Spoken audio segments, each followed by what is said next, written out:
or maybe I would have found my way to Rai some other way. I have no idea, but um, Hello, beautiful people, and welcome back to another episode of Parenthood. I'm your host, Neha Garg. Parenthood is our little corner of honest, cozy conversations with parents from all walks of life. We talk about the joys, the struggles, the big turning points, and those small everyday moments that shape us as people as much as they shape our children. This week, I'm joined by someone who brings such intentionality and thoughtfulness into her parenting, Arushi Chopra. Arushi is a consultant by profession, originally from Delhi but based in the US, and a mama to her 17-month-old daughter, Vani. She and her partner Alankrit have been together for about 6 years, four of them married, and their journey together is marked by partnership, shared rituals, and a deep commitment to building their own family traditions. What drew most to Arushi's story is the way she has consciously thought about the kind of parent she wants to be. She describes her pregnancy as an empowered pregnancy, one where she wanted to know her body, ask questions, and make informed choices. And though she was initially terrified of delivery, it was actually a throwaway comment by her doctor. You should be more concerned about what comes after, that stayed with her. That was the beginning of her reflection, not just on birth, but on parenting itself. Her discovery of RAI, Resources for Infant Educarers, founded by Magda Gerber, became a kind of North Star for her. Through this philosophy, she has been exploring the idea of infant rights and respectful parenting, where even the tiniest humans are treated as whole, communicative beings. She recently completed a foundation course on Arai and continues to dive deeper into this practice. I am so looking forward to this conversation where we'll talk about how she and Alankrit navigate parenting as partners, her journey of solo parenting when work takes him away, the way she is reimagining parenting beyond traditional desi expectations, and her reflections on the everyday joys and challenges of raising Vani. So let's dive right in. Arushi, thank you so much for joining us today. I'm so happy and excited to have you here. and I'm equally very excited to be here, Neha. Thank you so much, and that was such a warm welcome. I'm very grateful that we're chatting today. Thank you. Thank you. And I always like to start with a little self reflection. If you were to describe yourself in just three words or phrases that capture your sense, what would those be and why? Myself or myself as Yes, a mother? both, either. Definitely curious. I like to try everything. I want to figure out for myself if I like something or not. So I keep experimenting with different ideas. So I think I'm very curious. Mhm. Um, I I ask a lot of questions if something doesn't make sense. I am very driven by clarity. Like I want to, if I'm not able to envision something, then I don't know what I'm doing. So I like to be very thorough with any project that I'm taking up at work Yeah. in life in general. And I'm very, very organized. I put everything to paper. I can't work without a list of anything. So I feel like I put structure to my thought process when I write and I put it in a list and I organize that way. That, love that. And tell us a little bit about Vani, but also about you and Alankrit. What does your little household look and feel like on most days? So we moved here from Delhi, right, almost after 6 months of getting married to each other back in COVID, actually. So we are in California for almost 4 years now, Wow. and now our lives is pretty much dominated by Vani. It feels like it's her schedule and we live in it rather than the other way around. But our daily life pretty much looks like, he would take care of her in the morning, then I would take care of things in the kitchen, and then after that, we have a nanny for the hours that I work. So the nanny comes in, takes care of Vani, and then when she leaves, Vani becomes my child caring schedule begins with Vani. Over the weekends, we try to like experiment, like do new things, take her to play gyms, or kind of just see what are some new spaces for kids or do play dates. Here we've met so many other moms. Like thanks to her, I feel like I'm making more friends more than Yeah. ever because Yeah. everybody here wants somebody for their kids to hang out with, and especially in that minute where mothers also feel like they're socializing at the same time rather than Yeah. just focusing on their child. So I've really come to love that. I've met like another mother in a pediatrician office, whom I've hung out with randomly in a park or at a play gym, and then we keep like calling each other at each other's places ki acha, come over, kids can play and we can chill. That feels really nice. And then otherwise, yeah, as a family, we like to travel. We've tried to travel as much possible with Vani, and do a bit of adventures, like go on hiking. You wear her and then you go for a walk, like a nice place, stay there for a couple of days. We just actually did a family trip as well. So it was a very different experience to like travel with a toddler in a flight. Yeah. Yeah. I was not ready for that. Thankfully, it was like a short flight, but yeah, it was a very different experience. She doesn't sit at all. So it was, but it's fun. We like to do all of these things. And now we're actually thinking of doing our own family day. Alankrit came up with this idea Hmm. that we should have an annual family day where it's just, us as a family and we are doing things with each other for each other. And it's like our own thing. So we've just gotten like our custom t-shirts printed and we're going to do this family day actually this Saturday. So Oh, we're very excited. wow. Wow. Is this a special, like, is this a day which has a special significance, or you just picked up any day? So yeah, for now, I think it's a floating day because this was driven a lot by Alankrit's work schedule because his work is way more intense than mine, which is why I'm solo parenting as well most of the times. As much as he wants to spend a lot of time with Vani, his work doesn't permit him as much. Hmm. So um, we came up with this idea that we want to do something just the three of us and something that becomes a tradition. Hmm. But because of his work schedule, we kept pushing it. We were going to do this sometime in August, but now we're finally here. He's not working this weekend, so we're going to finally Wow. do this. Wow. And then we'll see when it Yeah. eventually becomes a stable day. Yeah, yeah. And you and Alankrit both have spoken a lot about partnership being central to your relationship. How has that vision of working together played out in these early months and years of parenting? Right. So I think we come from that kind of thought process. I want to take a bit of a step back and Yeah. say that thankfully, my parents, I saw them as a very strong partnership in general, that I came with a mindset that tomorrow, even if we wanted a family, kids or a kid will grow up and find their own lives. At the end of the day, it will still be the two of us. So Yeah. we have to make our relationship very strong, that we still want to spend time with each other. It's not only about the child that we're constantly thinking of, talking of, even though it is actually the case right now. We're Yeah. completely obsessed. But I think that's the shared vision. We've had these conversation multiple times, even um, before I got pregnant. Alankrit and I, every Saturday we did something with each other in terms of like going for a brunch or trying a new place or just doing something together as an activity. And we made a promise to each other that even after we have a child, we'll continue doing this. We'll include her in it, or maybe we'll have somebody who is babysitting her, but we will still do something together Yeah. every Saturday. So we try to do as much as possible with his work situation. And when I gave birth, before even I gave birth, we did a lot of these parenting classes, prenatal classes. I was obsessed with like making sure that I know as much as possible. Not only would I talk to like moms, but I would read a lot of books. And thankfully, there are these prenatal classes that happen here. They're all online.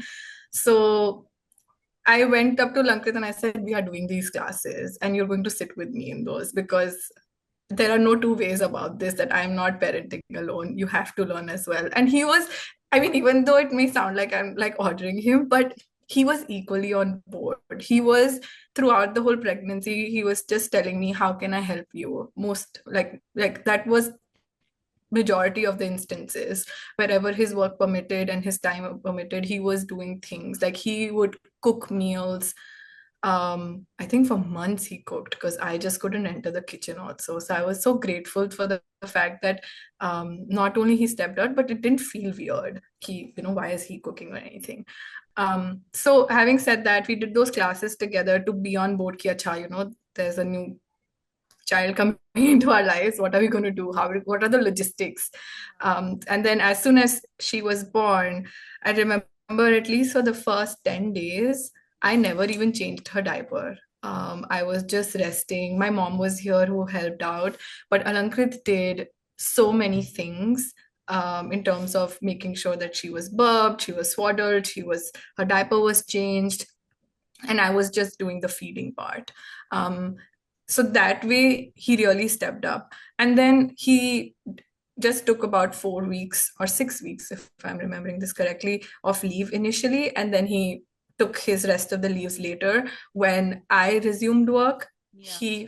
he took rest of his leaves so that there could be a transition. So he stepped up again when my maternity leave ended, and he was able to take more leaves then and take care of Vani. And by the end of his paternity leave, by then we had found out and found a nanny for our child who Yeah. would then start. So we made that transition very easy. So that way, this was our partnership. And I read somewhere about the fact that even though we think about partnerships to be 50-50, it's never that. Yeah. It is, 60-40 or 30-70, what have you. And it's a general acceptance ki, acha, we're all working towards a common goal. We talk about that a lot, but I don't want to make it sound too rosy. We have our fights. I have my breakdowns. I have been solo parenting for last 2 months almost, where he travels Monday to Friday, comes back on a Friday night, still working Saturday, Sunday most of the times. I'm running groceries alone. I'm taking care of meals by myself, taking care of Vani on weekends. We don't have childcare support on weekends. It's me. Um, I've had my breakdowns, but he holds that space. That's what I'm grateful for. It's not like I'm being given a hard time about not being able to cope.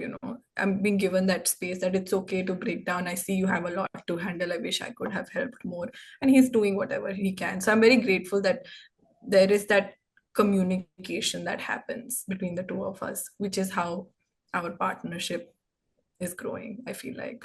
Yeah. And you talked about solo parenting. Talk Can't about. hear you. I'm sorry. Okay. Can you hear me now? Can you hear me now? Can Your you hear? voice is a little fuzzy. It's coming in and out. Can you hear me now? Yes. Okay, perfect. And you have talked about solo parenting. So tell me about that experience. How you've, I mean, of course, we can understand how it must be for you emotionally, but how does it work for you practically? Are you referring to the day to day? Yes. Okay. Now, thankfully, Vani is an easy child. This is what Mhm. I have been saying since the day she's been born. And she's been very kind to me, I feel like. I remember when I was pregnant, by the way, when we were trying to get pregnant, actually. I have a certain spiritual aspect to me where I was practicing Buddhism. I mean, it's reduced a bit now, so that's what I'm saying. I used to practice Buddhism very, very ardently at that point of time, and otherwise I would read spiritual books. So I believed in certain envisioning. So I created like a vision board of how what I want my child to look like or be like as a soul, not in terms of appearances. And I feel like that vision board really helped. There was like a little prayer that I would look towards and pray when I would chant, for instance, while practicing Buddhism. So I feel like she's a complete embodiment of that prayer. She has been very kind to me in that sense that taking care of her is not the most stressing part or my worrying some part. What is stress? What becomes stressful is that I have to take care of my work also. I have to take care of some meals, planning. coordinating, getting groceries, running errands. So managing all of that becomes a lot, which is why I would get very overwhelmed very easily. But otherwise, my day to day with Vani is she wakes up in the morning, she wants milk, is taking care of Vani till the time I'm working, and she does a full 8 hour shift. So as I try to finish my work as much as possible. Um, and once she leaves is when I take care of Vani. We go to the park together, or I take her to a play gym. On Tuesdays, we go for our RI class. It's been a year now. We've been doing the RI infant parent infant guidance classes, Yeah. which is something I've created a definite boundary for in my work schedule, that it's Tuesday morning, I have to go. This is something I don't want to miss, because the it's something that has made me is holds me sane, if you will, as Yeah. a parent. It Yeah. gives you a lot of strength to think things through, to understand what are her needs, how should I reciprocate to her,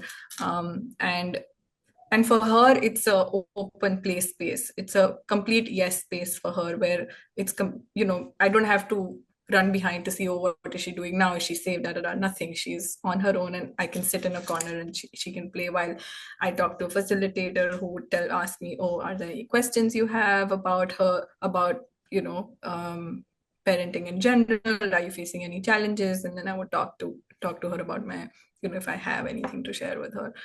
So that way, we do play gyms, play dates, and this RI class together. That's my routine. And then once in the evening, she has dinner by 6, and then goes to bed by 8, and then she sleeps. And then my time begins. I'm doing things at home, making sure meals are ready for next day, or if I have to finish some office work, I do that. Like you also shared resources for infant educators. It's for anybody who's caring for a child. It could be a nanny, it could be a parent, any caregiver essentially. And it's a way of parenting. So we all know gentle parenting. We all know Montessori way of upbringing a child. Rai has a lot of similarities with all of these schools of thought in general, and it's a way, I feel like it's a way of life, because a lot of these principles can be applied to just anybody. So Rai as a foundation says that each infant or each child should be respected, should be given its due respect, and should be treated as a whole person. And the fact that the aim is to upbring an authentic child, a child that is inner motivated, is inner directed, um, and is given age appropriate agency in anything that in all of the caregiving activities. So there are a lot of tenets to it, and I'm obviously not an official spokesperson for us. I'm just sharing my experience. That when when I was pregnant, I did read about like Montessori baby, and I didn't think much of it, in the sense that I was like, okay, you talk to your child, you tell them everything you're doing with your child, da da da. And then everything was out the window as soon as I delivered my child, obviously, because you don't remember everything. And the fact was that I'm consumed by just feeding her nonstop, because she was also born underweight. She was not premature, but she was just underweight. She was a very small, petite child. So my entire stress was to make sure that she's just fed. Um, and I was so particular about that I was pumping and feeding her so I could see how much she's drinking. Like I was not even comfortable with the idea that she's on my breast, because she would just sleep within 30 seconds on my breast, and I would like, she's not drinking milk. And I would get very, very stressed about that. Anyway, so um, given that context, I remember I have cousins here who also had a baby a year before me, and they were visiting, and they said, oh, they've just started this RI class with their child, and it's the coolest thing they're doing, because it's really helped them in terms of understanding parenting from a very different perspective, da da da. And when they started to share what it was about, I was instantly intrigued, because I was like, Arey, I had read it in the Montessori book also. It's like pretty much Montessori in action. And that's when I was like, okay, I want to go. So Vani at that point of time was not like 3 months old, and they recommended kids to start around 3 to 4 months age itself. But then we were traveling to India, so I came back. And then Mani was 5 months old is when we started. And it was founded by a lady named Magda Gerber, who essentially gave birth to her child in Hungary, where um, her pediatrician, Dr. Emmy Pickler, she founded this philosophy where she ran actually an orphanage, and all the caregivers there, it's a full-fledged experiment. It's very famous, if one were to look it up, that each child was treated with absolute respect. You calmly talk to the child, you give them, you pause. There is no rush. Acha, ye karo, ye karo, ye karo. It's just pause. Okay, it's a very slow down process of caregiving. And that really shook Magda Gerber to understand, oh, what is going on? How are these kids so responsive? How are they taking so much agency, or how much are they able to participate? When I say participate, it's almost like, for example, a diaper change. You lay them down, the child is already raising their leg up. You're not holding the child like this to raise their leg up. The child is already ready, that I am ready. Can you change my diaper now? The thing is, and I'm talking about this being what, a 6 month old baby or a 7 month old baby, you start seeing them responding to this. Why? Because you don't know at which age, day, time they actually start understanding what you're doing. But you don't stop communicating with the child from day one, that I'm going to lay you down, I'm going to lift your leg, and I'm going to change this diaper. So that communication begins literally as soon as they are in this world. And you don't know when, at which age they actually start understanding, but they do. And what are the benefits of slowing down, observing what your child needs, is the fact that you as a parent, you have only two things to do. One, be your true person, like be your authentic self. And second, just offer them safe space to play. And you can relax. You just have to observe your child as to what they're doing. You don't have to interrupt them. Oh, you're doing this now. Oh, you're doing that now. Oh, this, oh, that. Nothing. You just let them be and see how they naturally develop. There is no sense of urgency that, oh, I need to start making my baby sit. I'll make them practice. Hence, the child will learn to sit. It's not that. The child comes with an innate curiosity to simply learn. So you let the child be, and then they sit up on their own. So that slowing down really helped, because I was equally stressed that what do I need to do with my child? What should I teach her next? And suddenly Rai is telling me they will learn everything on their own. You just have to relax. But when you're doing caregiving, for example, feeding, bathing, diaper changes, that's when you engage them. So you ask them, for example, which toy you want. Do you want this or this? They pick the toy they want. You ask them which diaper they want. You want to wear this or this? And infants are so underestimated that you would think, ki, how will a child choose? I kid you not, my 5 month old Vani would go like this. And I was like blown out of my mind that how is she doing this? And then I never looked back, because I understood that she can participate even as young as 5 month old. She can be inner motivated, inner directed, rather than me telling her, Vani, this is what you need, this is what you should do.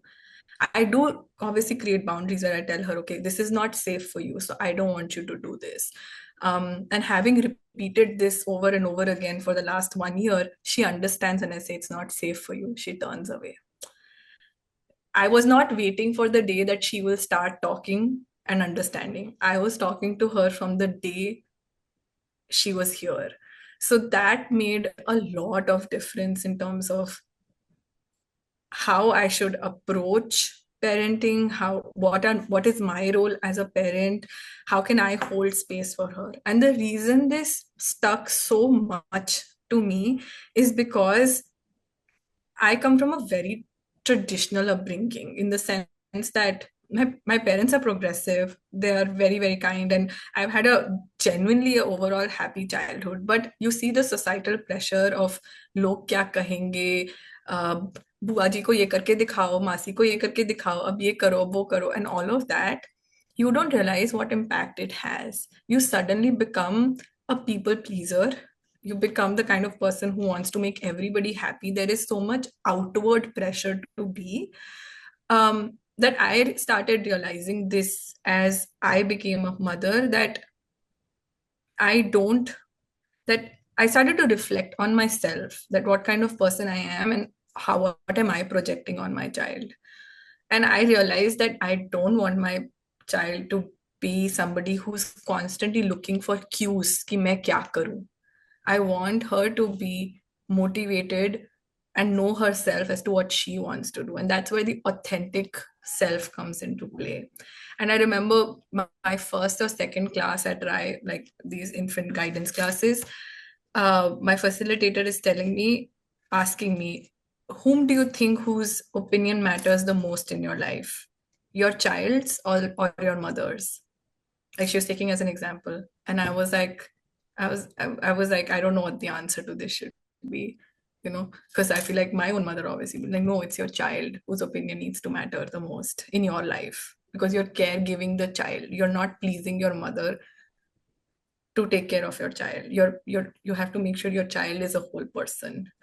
And that's when it really shook me that, acha, okay, I have to not think what is motivating me to be a certain way. I need to hold space for her to be a certain, to let her personality shine. And the other thing I learned was, if you are a regulated parent, emotionally regulated, then your child is also regulated, which made so much sense because that's how we pass on our anxieties, our fears, and our way of responding to circumstances to a child. And that, again, these are such big, they were so mind blowing for me because I hadn't thought of any of this, to be Yeah. honest. Yeah. And I just, I didn't even know I needed this. I just thought, कि अच्छा मैंने book पढ़ ली है Montessori वाली, I will come back to it and I will see what I have to do. But I'm so glad that when this experience happened, um, this experiential classes happened, it gave me that, like, a pillar to stand with कि अच्छा ठीक है, I can internalize a certain way of parenting, and that can be our lifelong way of responding to her and giving her space and giving her the space to become that individual that she wants to be, rather than what I want her to be or what the society wants her to be. So that's been, I think, my journey as a parent, to kind of internalize that it's okay. It's also as simple as being okay with the fact that Abhi, for instance, you ask them, oh, would you like this? And if they say no, can I be okay with it? Then why am I even asking the question if I'm not okay with it? Then I shouldn't ask. I should just say, oh, this is for you.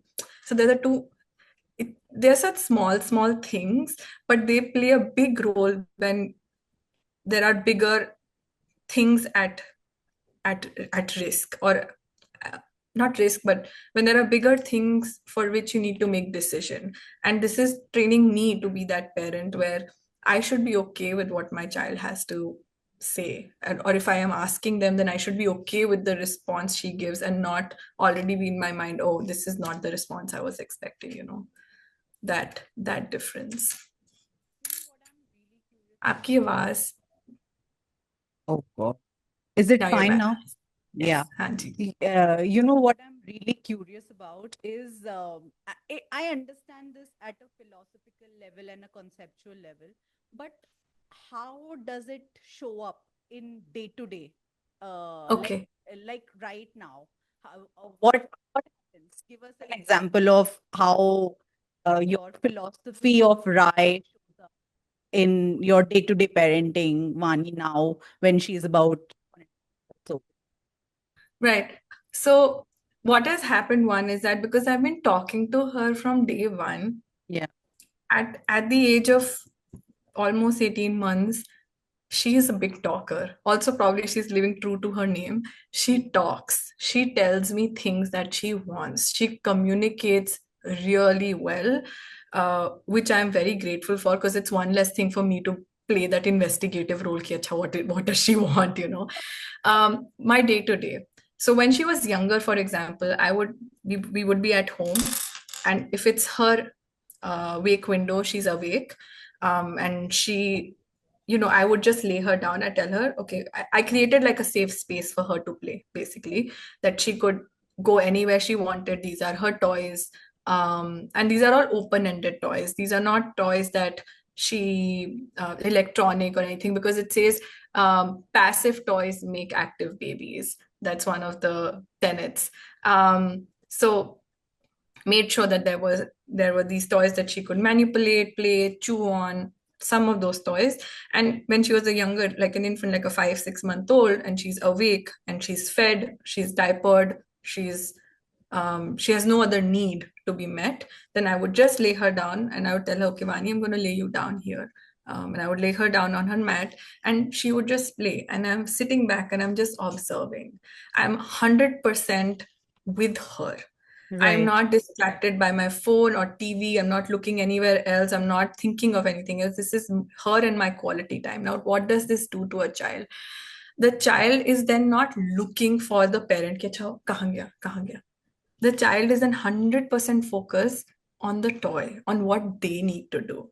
Yeah. Because I am 100% present there. Because if I'm not, then she's going to get distracted, and I don't want that. Yeah. This is the quality playtime that I'm giving her. So she is playing and I'm observing कि अच्छा वो ऐसे मुड़ती है, वो ऐसे कुछ पकड़ने की कोशिश कर रही है, she wants something like this, or she's trying to turn now, she's trying to turn her body completely. Oh, that means she's ready to be on her tummy now for the first time. So then I think about, oh, can I put the toy a little further away so she actually turns? But it's her motivation to turn, Yeah. not the fact that you're turning her and be like, be on your tummy now, Yeah. that kind of thing. So that's what, say, a playtime would look like. And this is not 100% true in terms of that. This is not all the playtime, but I'm putting Rai philosophy at Yeah. home Yeah. however much I can, because my husband is not way much committed to it. Some of the things he is, some of the things he wants to do his way. I'm like, your child, your relationship. I am not going to control that, obviously, unless something I feel like I need to draw a line and tell you, okay, do something like this, you know. Yeah. Otherwise, most often than not, it's his relationship with his daughter. But playtime, we don't interrupt. And that's how, I see now that she is an independent she independently plays. Hmm. And the fact that we have a secured relationship with each other, that was one of the things, sorry, I forgot to mention the fact that this also entails creating a very secured relationship with a child, that the child is not clingy all the time, is not asking for you, is asking for your attention, because they are secure, they know that I am there. And for example, when she's lying down and I need to go to the bathroom, I would tell her, okay, Vani, I'm going to go to the bathroom. I'll be right back. Now, she can't go anywhere because she's lying down. She's like a 6 month old baby. But I'm telling her with the Yeah. expectation that I don't know at what age, daytime, she is going to process all of that. Now, to this day, what happens when I tell her, Chavani, I'm going to the bathroom. Okay, wait, sorry. I'm going to pause for a second. So 6 month old, she's lying down. I tell her, Cha, I'm going to the bathroom. I'll be right back. The moment I come back, I tell her, Vani, I'm back, just like I said.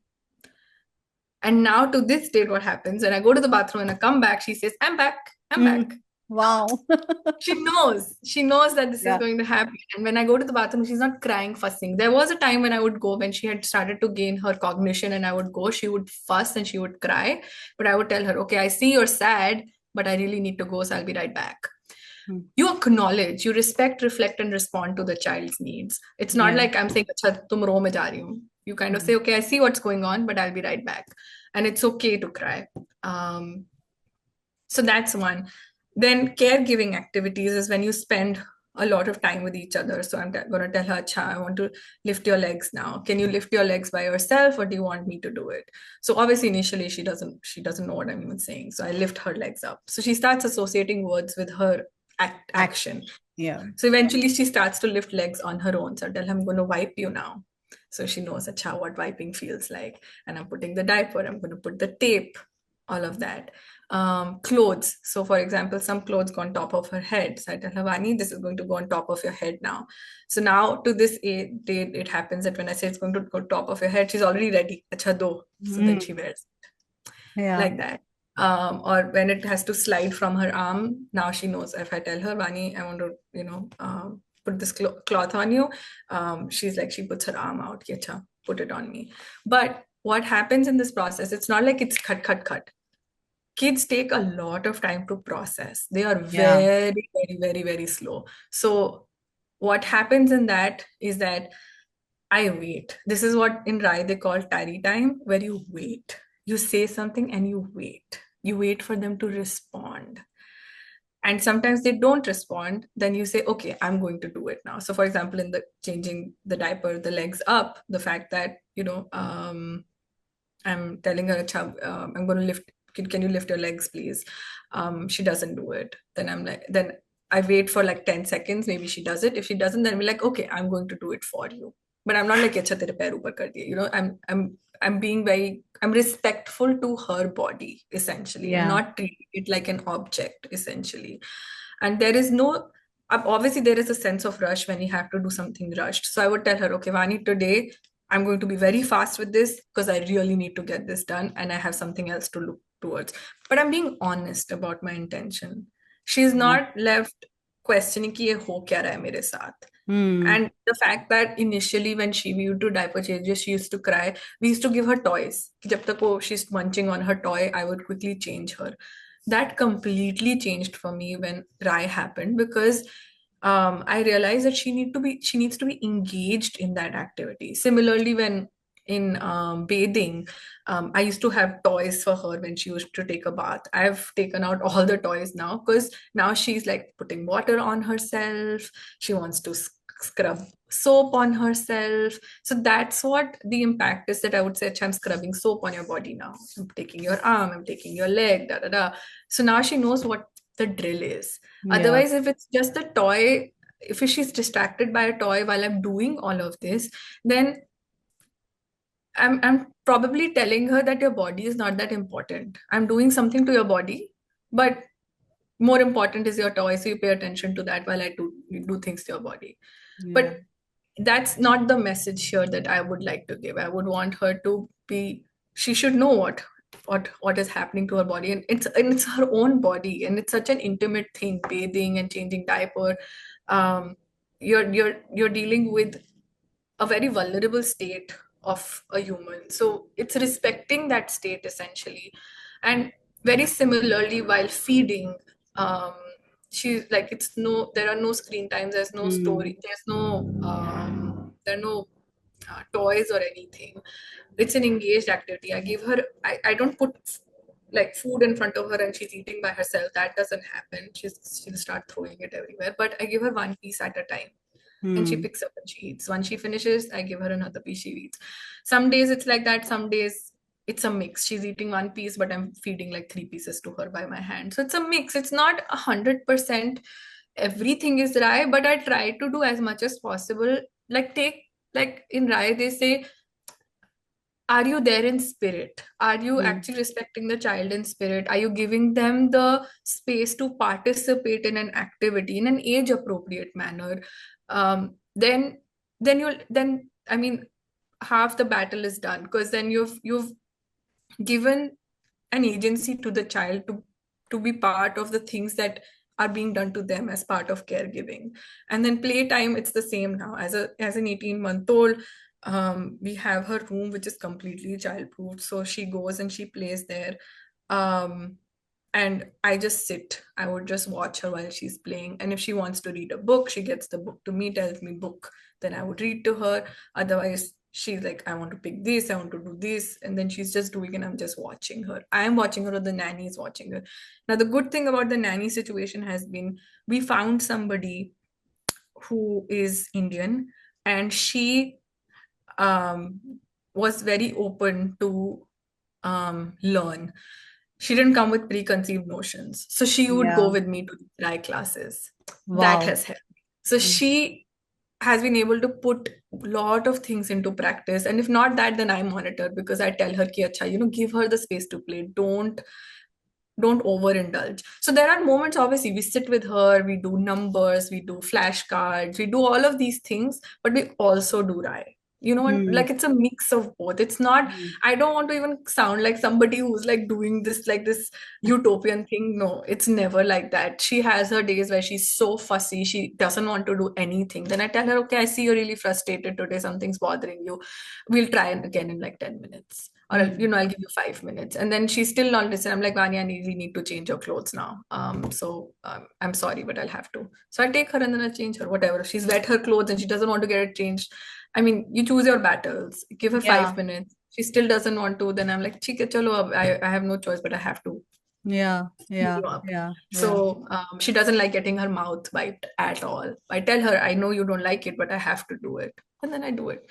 But it's being true to yourself and true to her, Right. that the foundation is that am I being as authentic as possible? Like there are no lies. There is no like, "Ki acha, she comes from my phone, phone chupa diya." Like there's, you don't hide things from your Yeah. child. You feel Yeah. like this is not for you, I'm going to put it away. You can either play with this or this. These are Hmm. your choices.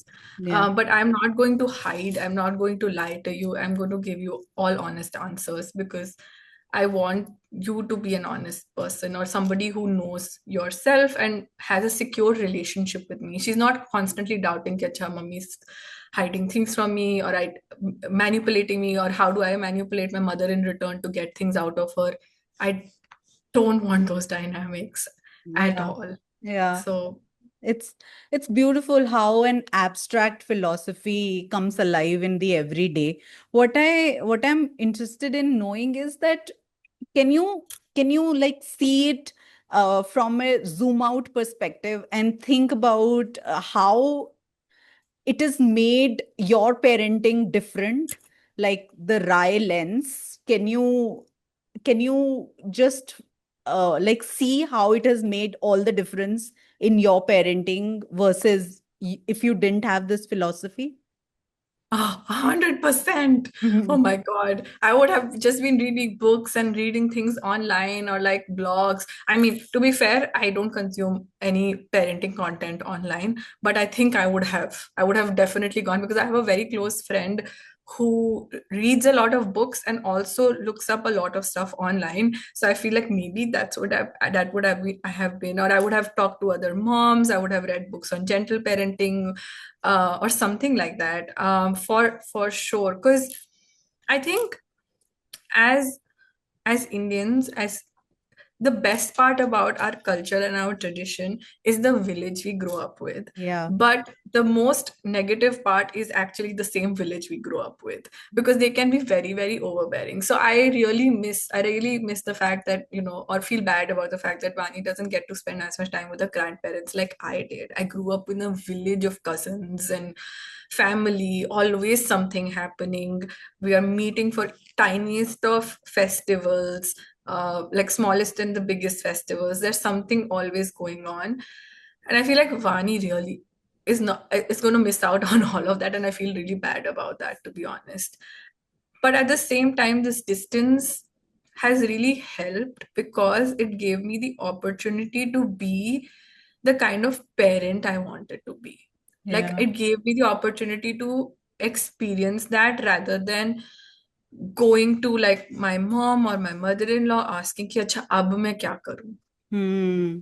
And I always wanted to be an empowered person, in the sense that I should know what I am getting into. At the end of the day, it's my child, and um I I should have that. I should be held accountable in terms of the kind of parenting I do, not somebody else. Yeah. Uh, like it's my responsibility, not shrug it off, essentially. That's what I'm trying to say. So um and I think, being in India, that's what my comparison comes in, because if it was not here, then we would have been India. We had no plans of moving here. It was just a job opportunity that happened, and then hence we moved. And we don't even know how long we'll be here for. But my other comparison is that if it was not Rai, then it would have been in India.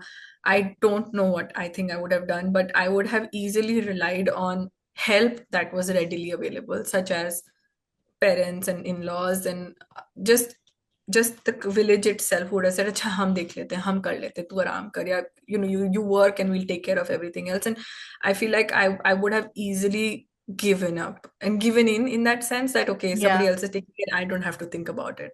I think so. I would have become that person, or maybe I would have found my way to write some way, some other way. I have no idea, but yeah, I really am grateful for the fact that I got the space to just think it through. I had no plans. I was not even thinking about this, and it just happened. Yeah, yeah.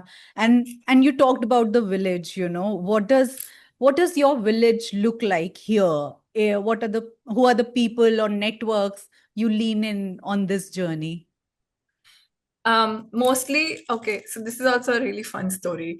When I moved here, so I'm going to again go a little back. Yeah, When I moved here, I had no friends.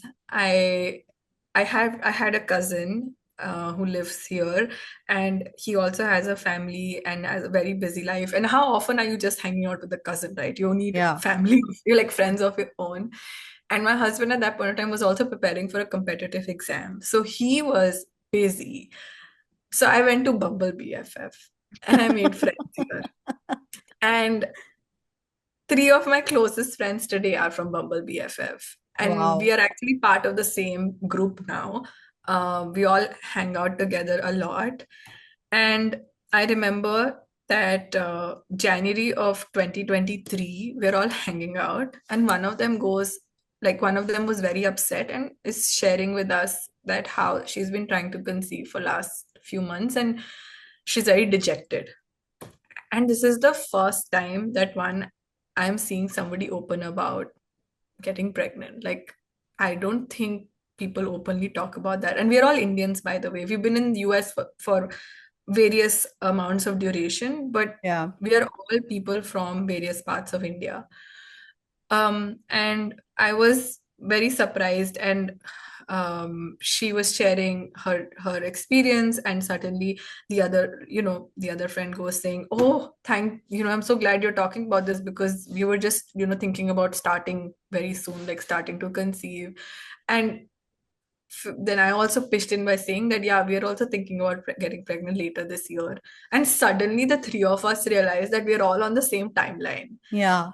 And all three of us got pregnant around the same time. Wow. All three of us ended up giving birth to girls. Wow. And so that's my go-to community for everything. Like, I was the last one to get pregnant because we were traveling and all of that. So we knew for a fact that we're planning for something later this year. But I knew that I wanted, like, Alankrit and I were aligned. Acha, we want to get pregnant starting this year. Um, at least try, because we were told it could take up to 6 months. So I was Yeah. even terrified with that thought. Ki, acha, it's going to take a couple of tries. And hua bhi tha. I remember again this go-to community was building already, because when I had like we couldn't conceive the first few months. I remember running up to this friend asking her what did she do like differently, and she was telling me how she tracked her ovulation and some tips for tracking ovulation, like twice a day on a certain days, that. And I was like, dude, like I haven't read this anywhere. I am so grateful you're telling me this. So this open communication really helped. Like, it was such a safe space, and these women are my go-to safe space, because now I realize, in the last few months I've realized this the most, that you have your set of friends, but you actually need mom friends, because the Yeah. shared struggle is very real. And it Yeah. is, I didn't realize. So we romanticize parenting or having a family so much, because I was like, how hard can it be? Yeah. Until it really happens and you're in the deep of it and you're like, oh my God, what have I done with myself? I remember the first day I got Vani home. It was just the three of us. My parents, they got delayed basically. Actually, I delivered early. Hmm. My parents were going to come on a certain date. I delivered early. So there was first some hours. My parents actually arrived the night of the same day I came home. So there Oh. were about 6, 7 hours before my parents actually reached here that I was with Vani by myself. And I remember thinking to myself, what have I done? Like, Mm-hmm. why, what am I doing? Like, and she wouldn't latch. She was just crying, and I was overwhelmed, and I immediately I mean there is thankfully abundance and abundance of them and the awareness of a lactation consultant. Yeah. Immediately called her, and she was helping me have her latch on, and she latched for like maybe like a minute. I hardly drank, but she latched for a minute because she's also very small baby. She didn't even have the energy to like Yeah. drink properly. So then once she was resting, I finally pumped and then I fed her अच्छे से, and I was like, thank God, because she just wouldn't stop crying. And I was like, मैं इसको पकड़ूं या मैं pump करूं, I don't know. And then first day, us home, I spent 2 hours just by myself and her because my husband had gone to pick my parents up. So Oh you realize like God. immediately I was like, and I was so scared. I was scared of everything. So then in that moment, I'm instantly calling my friend and asking her, ki, acha, because it had been a few months for her that since she delivered. This is the same friend circle, so I'm talking to them.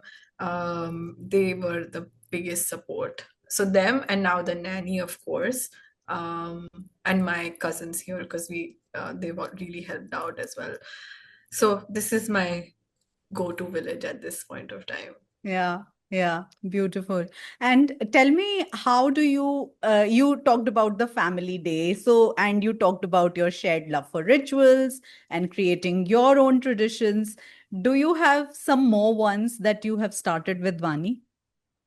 One was on Christmas, like we got a special ornament and we wore same, like very, very stereotypical. We wore like the same outfits. So that was that. Then we color coordinated ourselves on Diwali. Wow. Um, and just that was, I think, the one. And then otherwise, it's pretty much like our I think in our day to day is like going to the park together. I think we spend Yeah. a lot of time in the park here. That's our day to day. Reading books together for sure. She loves books, which is so much Wow. fun to Yeah. just have her be like, book. She throws it like, I want this. Read to me. She really enjoys. I think that's our day to day for sure. But I think on festivals mostly is the fact that um yeah, we try to do something which is unique to us, and me baking for her. Wow. I Yeah, I baked for her birthday. I baked for her like monthly milestones, not all of them, but I tried to bake as much as possible. I like for Alankrit's birthday, for especially his love language is food. So he's not like a big material gift person. He's more like khana, acha khana, ghar ka Mm. khana. So then, a week leading up to his birthday, I would cook his favorite meals every day. And then for however long I've known him, I would always bake a cake for him. So similarly, I want to do something for Vani. Make it exciting for her birthday, do something like think around that, and then obviously bake. So Nice, nice. And I know you both love to travel and be outdoors. So, how has that passion translated into your parenting life now? You talked about one hike, but have you managed more adventures like that with Vani yet? yeah, we did for her birthday itself. Actually, we did a road trip where we went hiking multiple times, and she was a year old, so she could be strapped on a like a carrier, so that was Yeah. fine.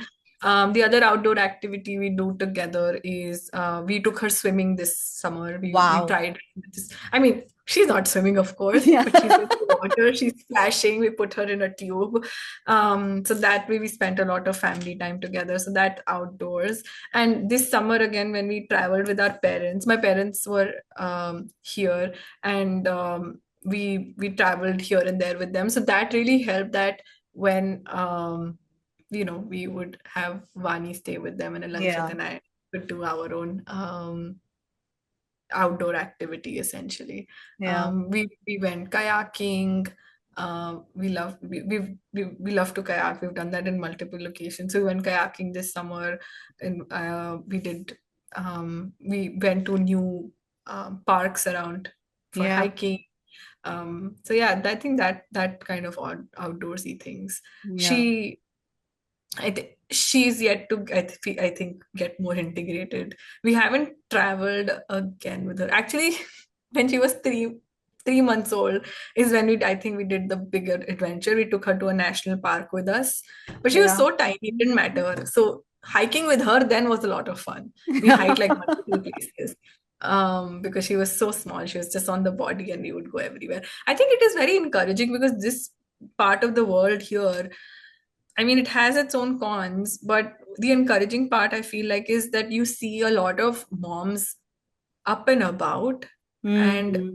with their kids, which I still think I can't do as much because I feel like they have so much courage, because I feel like I'd rather just be with her home. Like I don't want to, think about logistics. Manage, yeah. Exactly that. Yes, for sure. So that way, I think they are so courageous and daring like that. So I remember when Alankrit and we weren't pregnant, then we were traveling. We went to another national park here.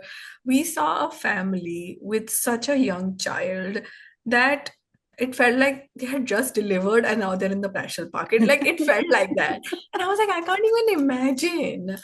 Um, but at the same time, I was encouraged to think, okay, I shouldn't limit myself just because I've had a child, you Yeah, know, that shouldn't be the way. And that has really helped to put things in perspective, because I keep telling it's the same thing like our Saturday rituals, that we would do yeah. some activity together or something new, some new place.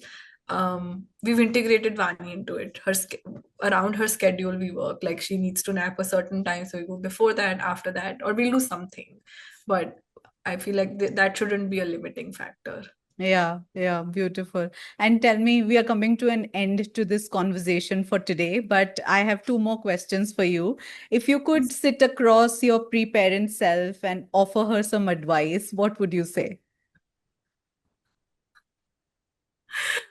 My first instance was ki soch ke karna, like think about it first.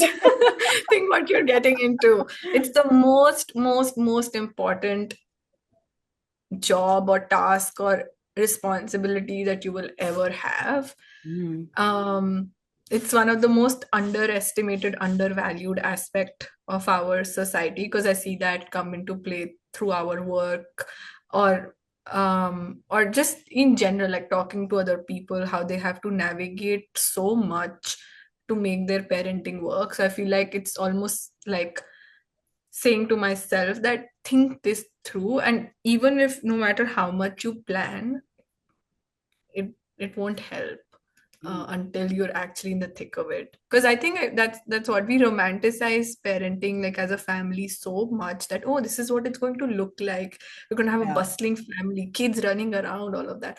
But nobody talks about that, how much it takes to hold that image together, like the behind the scenes, to have that picture perfect family is a lot of legwork. And I think it's up to obviously a parent as to how much they want to do. Yeah. um so Yeah. yeah. Yeah, yeah. And finally, if there's one thought, insight, or piece of wisdom you'd like to leave our listeners with, something that has worked for you and something that you would want others to take back, what would it be?